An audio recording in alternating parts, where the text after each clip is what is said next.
Good evening, occult lovers of the interwebs. I'm Alexa, the resident nookie spooky girlie around here, and any day I get to talk about Ed and Lorraine's collection is a good one. Hope y'all are ready, because here are the top 5 cursed items in the Warren Occult Museum, scarier than Annabelle. In 5th place, we have a Satanic Idol. This story began in 1991 when a deer hunter was walking through the woods in Connecticut, close to where Ed and Lorraine resided. The hunter got lost and after some time stumbled upon a raised, circular rock formation with the idol in question standing in the middle of it. It is believed that the formation was common with folks who practiced devil worship in the 70s. The hunter began to feel uncomfortable and left the area, deciding to make his way back to his car, and along the way he noticed an elderly gentleman walking alongside him who was dressed in head-to-toe black. The man in black never spoke a single word to the deer hunter. Now the hunter was getting more nervous by the second, and also more lost and unsure of his directional path. Desperate, he turned to the mysterious figure and simply asked, "How do I get out of here?" Luckily for our narrator, the man in black pointed in a direction and then disappeared. The hunter was so thrown off by that day that he reached out to Ed, who requested to be brought to the same area. Now the hunter wasn't 100% sure he could find the exact location, but was willing to try. Together, the two men were able to stumble through the forest, and without the aid of the man in black this time, found the rock fountain. Ed removed the demonic idol from the area and placed it in the museum, and that's when things got a little weirder. Approximately 3 days after removing the idol, Lorraine collapsed for no known reason, and she was transported to the hospital where no one could identify what was wrong with her. Thankfully, after 3 more days, she recovered. Now Ed believed that this was caused by the gentleman in black, who was believed to have been a high priest in a satanic cult, as a form of payback for removing the satanic idol. In 4th place, we have a Conjuring Book. So one night, after returning home from a night out with Ed, Lorraine was reviewing the calls left on the answering machine when she found one from a distraught woman who introduced herself as a Mrs. Sandy Foster, who nervously described a very distressing situation and begged the Warrens to return her call. So even though it was like 12:40 in the morning, Lorraine immediately tried to call her back, and while the phone rang continuously, the connection was broken.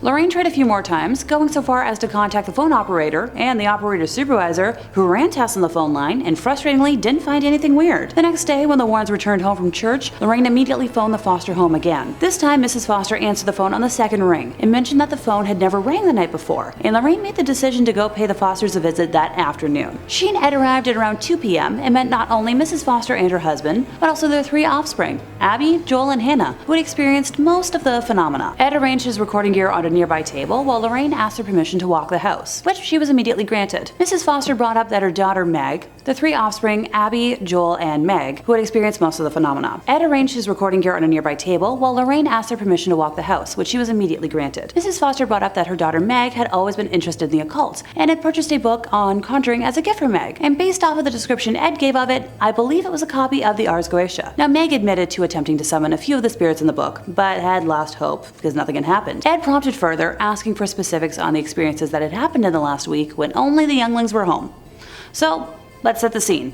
The boys were already in bed, and Meg had just taken a shower. After going downstairs to make sure the doors were locked and, the lights were off, Meg returned upstairs to the sounds of running water, and the faucets had turned back on without any human's touch. Now downstairs, the lights and the radio had turned back on as well. Meg went downstairs and watched the radio dial moving on its own. After turning it off again, she got halfway up the stairs when she felt an icy cold hand touch her on the shoulder, just for a second in the dark. Now Meg bolted up the rest of the stairs, into her room, shut the door, turned off the lights, and hid under her covers. Outside the door, sounds of heavy footsteps caused her to suddenly shake under her covers. And then, more noises joined in with the mysterious steps. A door downstairs slammed shut, accompanied by furniture being pushed around and crashing, almost as if an angry person had broken into remodel. When Meg was able to open her eyes again, she saw a silver light come out of the woods and glide into her room. The next thing she knew, some hand yanked her hair 3 times. Each time it pulled harder, until the 3rd time it made her eyes water. Now, she ran into her brother's room for safety, and he confirmed that he was also terrified by hearing the assorted unknown noises, accompanied by loud whispering he could not make out. The duo eventually gathered enough courage to call their parents at the home they were at, but by the time the adults returned, all of the paranormal action had paused, and they were convinced the offspring were making it up. On the second occasion, everything that happened was almost the same as the first, but this time they involved the family dog, who was snarling at something that no one could see. Now, Joel remembered it as strange because the dog was deaf and could barely hear noise. So when the Wards were hiding in a bedroom on this occasion, instead of a silver figure, they saw a dark purplish cloud that they were unable to look at directly. So Lorraine at this point had returned and reported that she had experienced an inhuman presence throughout the home, and asked Meg if she possessed, black conjuring candles in her room. And when she responded yes, Ed told the family that he and Lorraine can handle everything, but they should maybe head out for a drive while it was happening, for safety. Ed and Lorraine got to work the moment the Fosters left, determined to discover the true nature of the spirit's presence in order to dispel it. For provocation purposes, Ed used used a crucifix and holy water, scattering the water at all 4 points of the cellar floor, and saying aloud, "In the name of Jesus Christ, I command all spirits, whether human or diabolical, to leave this dwelling and never return." On the first floor, Ed repeated the same procedure in each of the rooms. This process, known to any exorcist as binding, requires the infesting spirit to either show itself or move on. Having bound the cellar and all downstairs room without incident, the Warrens were ready to approach the second floor, where they knew difficulty was lurking. But as they prepared to act, a telepathically projected feeling of dread came over them, which is a distinct indication of an inhuman demonic presence. They pressed on and began climbing the staircase to the second floor. But as hard as they tried, neither Ed nor Lorraine could get any more than halfway up. Pushing against them was some impenetrable, unyielding force. So slowly, the Warrens backed down the stairs so as not to be knocked over backwards. And at the bottom of the stairs, for a brief second, diabolical laughter rang out. So, annoyed, Ed threw more holy water on the stairs, which caused the pressure to diminish enough to let them reach the top. They were able to bind almost all the rooms without incident, saving Meg's for last. Ed swung the door wide open, and he and Lorraine immediately felt the need to take a step back from the horrible sense of misery emanating from the room. With a steely composure, Ed walked into the room, cross in hand. Though no physical presence was there to be seen, the bedroom was freezing cold. One last time, Ed threw holy water in all 4 corners of the room, commanding, "Give us some sign of departure or an exorcism will be conducted here this very day." Almost instantly, the morbid sense of misery began to drain away, and the temperature in the room gradually returned to normal. So Meg's bedroom did contain those black conjuring candles, occult vestments, and books containing the rites for rituals of all sorts. Ed placed the items in the gal's trash basket, set them out in the hallway, and then sealed the room by reading a prescribed prayer of sanctification. He brought them back to his home for safekeeping, and that's one copy of the Ars Goetia I have no need to read. Thank you. See? I've told y'all, don't summon beings! In third place, we have a shadow doll. Among one of the first haunted items visible to those who visit the Warren Occult Museum is a shadow doll, which boasts bird feathers and a genuine human tooth, and she's just overall terrifying to look at. I'm calling it now,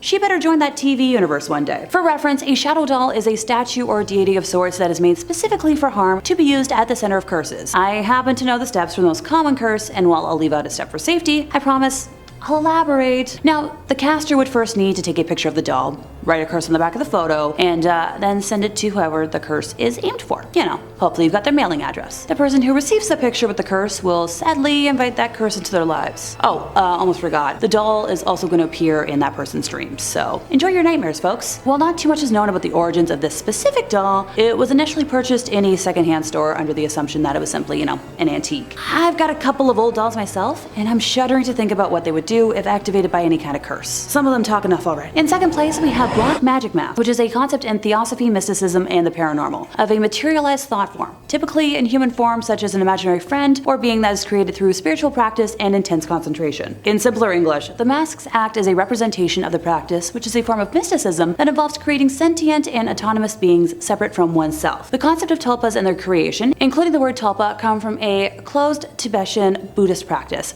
with tulpa being a Tibetan word for a creature of the mind. Tulpas did not become part of Western paranormal lore until around the 1970s, and those who practice have been cited as wearing masks similar to Halloween ones in order to take on the appearance of whatever the mask looks like. If anyone is curious about modern practices and appropriations of tulpamancers, the interweb origins can be traced back to 4chan message boards in 2009, and I'm not going to elaborate on just how awful that sentence was to utter.